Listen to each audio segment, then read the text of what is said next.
If you find a way to rewire your psyche to follow the higher self towards that vision, then motivation will not be that much of an issue. And that's the power of a vision, right? It can take you to superhuman levels of energy, drive, and focus that little tips and tricks just cannot do. Be your biggest cheerleader. Be your best friend. Be your best therapist, best supporter. I got you, bro. Okay, let's get back up. It's genuinely changing your psychology and your nervous system wiring to where you're genuinely getting pleasure and enjoyment out of doing the things that create a better life for you. Give back, like do something productive and powerful with your life. Create something powerful that helps others. Hey, what's up guys? Welcome to Lion's Heart. And in this video, we're going to be discussing the very important topic of motivation. And on the Lion's Heart Blueprint, this is going to be in tier 2. You might think motivation would be tier 1 foundation, but you'll see why it's tier 2 in a moment here. But basically, we want to get to the core of motivation, right? Like, why is it that some people have the motivation to go to the gym, start a business, work on their relationships, work on their diet, go meditate? They have this like ambition, and other people don't, right? And, you can say that it comes down to things like genetics, or it comes down to someone's trust in themselves or their confidence, or, their skills, or whatever you want to say. And I think there's definitely a place for that. I think those things are important. But if we really look at the core of motivation, there's one key factor that I think is above all of these other things, right? And what is that? That is having a strong and compelling vision for where you want your life to go, who you want to become, and what you want to embody and do, right? And just a question, how many of you guys know people who don't do anything? They're unmotivated, they're lazy, they're just kind of scrolling dopamine all day, they have bad habits. These people that you know, do they have a strong and compelling vision for their life? Do they have something that they're excited about or striving towards? And the answer is typically no. The people who do these things definitely don't have a vision in their lives. They're just kind of surviving, and they're just kind of lost in these dopamine and pleasure loops because there isn't something higher that they're striving towards, right? There is no motivation. There's no reason to, go to the gym instead of play video games. There's no reason to go talk to that girl instead of watch corn, right? Because they don't have a vision. They're just getting through day by day, right? And we can say that they've drowned in the lower self. They've drowned in those lower desires. And because they don't have a vision, there's no motivation or will to really fight out of that, right? And we see with like the most motivated people in the world, right? Pretty much all of them have a very strong and compelling vision. And it's not enough to have a kind of vision, like a gray area, wishy-washy vision of like, oh, I just want to be more fit. I want to, because I think for the motivation to truly be fired up, and for people to go through the motions of practice, study, discipline, while also sacrificing nights out partying or hooking up or scrolling around and killing their boredom, right? There has to be a grand vision, right? There has to be a big vision. So what we see with the most motivated people in the world is that they usually have a very strong and grand vision, right? It's not just, oh, I want to have a better body, right? Or I don't want to be fat. It's like, I want to be the best version of myself and fully optimize all areas of my life and have the best wife in the world and have financial freedom and live how I want and live out my purpose. That's what truly gets you motivated, right? You have to have a compelling vision that will help you in times of laziness and tiredness and boredom and things like that, where you have just like such a strong connection to that vision that you simply push through and you're motivated to do the things that get you closer to that vision. So let's contemplate what motivation actually is, right? Like, what is the core of motivation, right? And if we think about it, the core of motivation is the desire to do something. It is the desire, the want to do something. You're motivated to do it, right? And so this can be motivation to eat food when you're hungry, right? You don't need someone to motivate you to eat food when you're hungry, right? You just do it because you want to. The motivation to go to the bathroom when you need to go to the bathroom. You don't have a coach in your ear or any tips and tricks on motivating yourself to get up and go to the bathroom, right? Let's say you're cold and you get motivated to put on a blanket, right? there's no tricks there. You genuinely want to do these things because they're helping you and they feel good, right? So that's what we want to get at here, is the core of motivation. We want to get to a point where we actually want to do the things that are contributing to our vision. We want to go to the gym. We want to eat that healthy food. We want to do these things. That's the core of motivation. It's not tips and tricks, and it's not guilting yourself, and it's not little diets and, fasts and things like that. It's genuinely changing your psychology and your nervous system wiring to where you're genuinely getting pleasure and enjoyment out of doing the things that create a better life for you. So how do we get to the place where we're actually genuinely motivated to do these things that improve our lives, right? And I think, as I said before, it's pretty obvious that we know what's good for us and we know what's not going to be good for us, right? We have these kind of higher and lower selves within us, right? And what we want to do is we want to optimize and rewire these things in our psyche, right?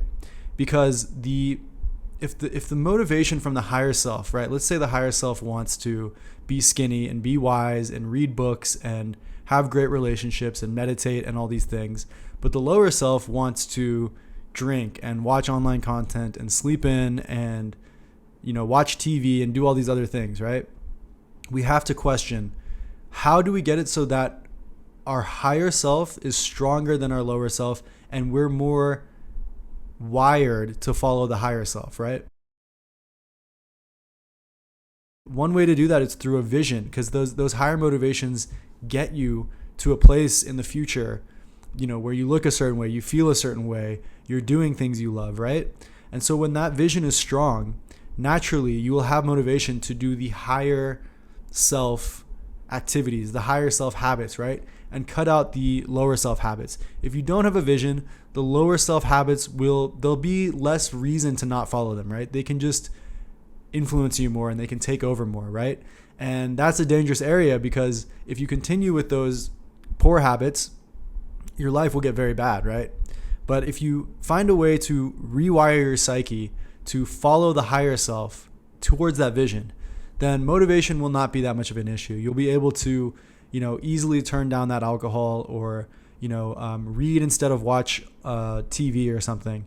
And you'll actually have you'll have that motivation genuinely. It won't be something that you're producing through gimmicks and tricks. It'll be a genuine, authentic motivation. And so we can actually see this with some examples. I'm going to give you guys some examples. So Steph Curry, right, basketball player, he was doing 100 shots per day, right? He was training 3 times as much as his other teammates, right? And he was always seen as, kind of a weaker player. And then he went on to be one of the greatest 3-point shooters in the game, right? Kobe Bryant was waking up at 4 a.m. in off season to train, and he would train 4 to 5 times a day, and he would have blackout sessions where he basically was on the verge of passing out and his body was not functioning, and he would continue practicing and continue training, right? This is the power of a vision. Do you think these guys weren't motivated by a higher vision of who they wanted to be in the NBA and the goals they had and the rings they wanted, the championship rings they wanted? Do you think these guys needed a coach to tell them, hey, don't drink that alcohol, or hey, don't scroll around on your phone all day, or you need to go and get up at 4 a.m. and go to the gym? None of that was necessary. These guys were intrinsically motivated by their vision and by their goal, right? And that's the power of a vision, right? It can take you to superhuman levels of energy, drive, and focus that little tips and tricks just cannot do. And the key here is that these guys actually wanted to do these things. They wanted to go to the gym. They wanted to push themselves to that level, right? There was a desire, there was a pleasure from it. There was a joy from it. There was a feeling of satisfaction and purpose from these things. It wasn't like this inner battle, right? They actually wanted to do that. And honestly, they probably found drinking and scrolling and boring and stupid, right? They probably found these lower things like silly, because they had trained their nervous system and their psyche and their palate to be obsessed and to follow that higher vision and to go for that higher vision. So things that get in the way of that, like eating poorly and jerking off and all these things, I doubt that they even had a desire for them, right? And I'm not saying they didn't have to sometimes push through and days where they just weren't feeling it, But for the most part, they wanted to do these things, right? And that's where you need to get to, is to where you're actually enjoying the gym. You're getting pleasure out of the gym. You're getting pleasure out of the healthy food. You're getting pleasure out of moving towards your vision. And it makes those other things seem disgusting. It makes those other things seem stupid and gross, right? And maybe you're saying, okay, this all sounds well and good. I agree, but I don't have the vision of Kobe Bryant, right? I'm too old. I don't want to be an NBA superstar, right? I don't have that kind of like drive or grand vision. And what I would say to that is that you do have a grand vision. You do have a higher thing that you want. And maybe you're just not aware of it, or maybe it's blurry right now. The photo is blurry.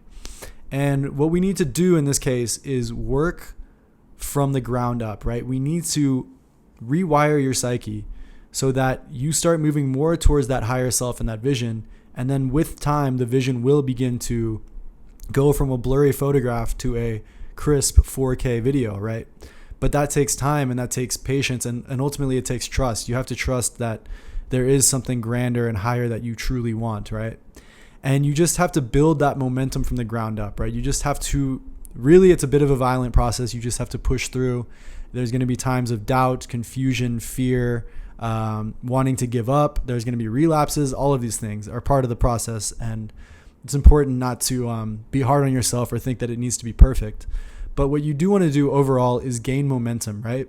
And as you gain momentum, slowly you will start shifting and shedding those poisonous habits, and you will start flourishing and nourishing those seeds of growth, right? Those seeds of health, and moving you towards more of that vision, right? And there's definitely going to be days where you don't want to do these things, where you just feel like shit and you just feel tired and you feel like this is going nowhere. And it's not that you're going to be super motivated to go to the gym when you're tired, or you're going to have this motivation, but you'll be motivated to push through. And that's a key difference there, right? It's not that you're going to have this like fired up motivation, but you'll be motivated to push through. And this is just in the early phases. As you do this more and more, the motivation will be a joy. Like the motivation will come of itself, and you'll really want to do these things, and it'll be easy and fun. But as you're building from the ground up, you really need to fight and push through and pull yourself out of the sludge if you're really drowning in these, lower habits and dopamine addictions. And we also must speak about the flip side of the coin, the anti-vision, right? I don't like dwelling on this, but it's definitely something that we need to mention and speak about. And that's what will happen if you don't follow a inspiring, positive, grand vision, right? And it actually helps to keep the anti-vision in mind as well. And, what will happen if you don't, read and meditate and work on your relationships and grow and, have good habits and have good health? Well, it's very possible that the opposite might happen. And there is a quote that says, if you're not growing, you're decaying as a human, right? So instead of reaching thousands of lives and being healthy and being fit and having that beautiful relationship and being strong and being a leader, you might become, weak and tired and alone and addicted to bad habits and die 20 years earlier than you would have if you followed your vision, or not have had that family. It's this serious, it's like maybe not even have had that family. If you had followed your vision, things would have gone differently, versus if you stayed home and jerked off, you would never have met that woman and had that family. Or, you die, like I said, you die early, or, you are poor because you had bad discipline. So then you end up, just without a lot of money, and you're 60 and you're still needing to work, versus if you had been disciplined and focused on that, you could have been retired at 45, right? So these are very real risks, and it's very important that we talk about this as well, because if you don't work towards your vision, in a sense, you're working towards your anti-vision, right? And that can be a very sad and depressing thing. So we want to be positively motivated. That's ideal, but it's also very good to remember what might happen if we don't get motivated and do the things that we need to do to move towards our vision.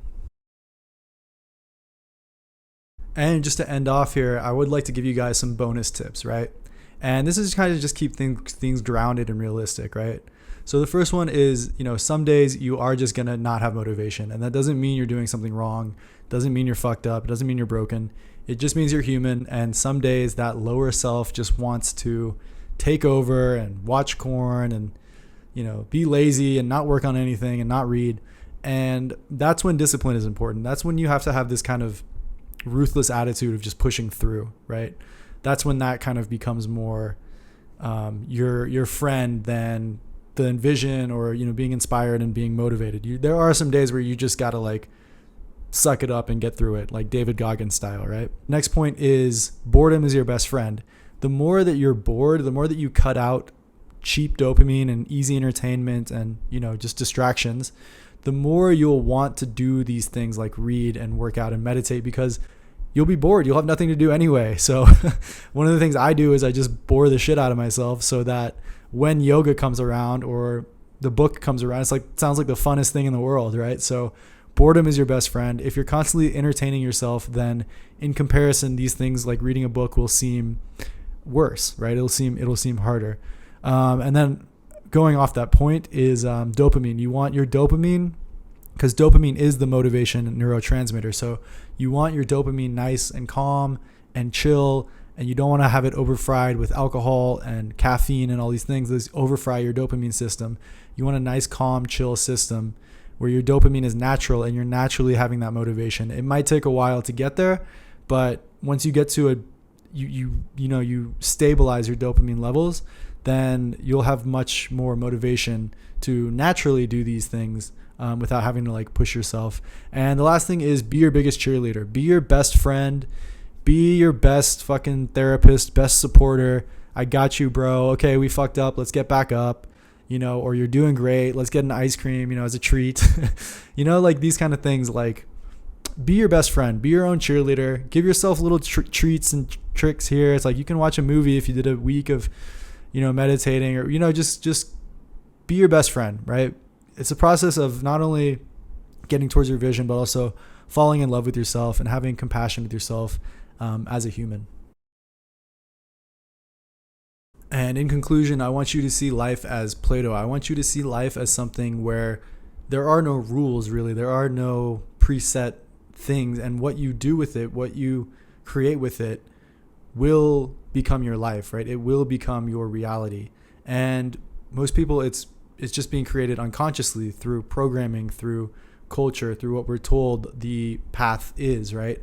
And so veering off from that path and as a mini God creating your own vision in your own life that you're working towards is by default, by definition, going to be scary, require sacrifice, going to kick you out of the norm. It's going to make you weird. It's going to make you an outsider, all these things. And you have to just come back to this principle that life is what you're making it, right? And are you going with the programming? Are you going with the well-trodden path? Or are you authentically creating what you actually want to live in your life? What is your authentic desire? What is your actual vision, right? And life will hold you accountable. What you put in is what you get out, right? And what you get karmically, what you're doing karmically, will have its effects. If you watch online adult content, you'll be tired for a week. You'll be depleted. You won't be able to be as magnetic with women, right? If you eat poorly, you are going to be sick. You are going to be less vital and healthy, right? And yes, it can be a pain in the ass sometimes, but it really, in a certain sense, it's like your duty as a human, especially if you've been gifted with first world privileges and, somewhat of a financial, stability and these things. It's like, give back, do something productive and powerful with your life. Create something powerful that helps others, right? It's almost like your duty. And I know it's difficult. There's times where you just want to nap and chill and stuff, but it's so much more powerful to do something powerful with your life and reap the fruits of that rather than reaping I wouldn't even call them fruits, but reaping the coal of not doing that, right? So with that, I end the video and I'm sending you guys lots of love. I got you. I know this path is not easy, but we got this. Last thing, guys, if you are looking to work one-on-one with me, shoot me an email at lionsheartwisdom@gmail.com. I'm doing one-on-one coaching, and this will just help to really just keep your authentic vision, your authentic goal, but really just have accountability and someone to talk to, someone to work through things with, bounce ideas off, someone as a mirror that will help you get to where you want to go, you know? So if that sounds interesting to you, shoot me an email, and much love. Talk soon.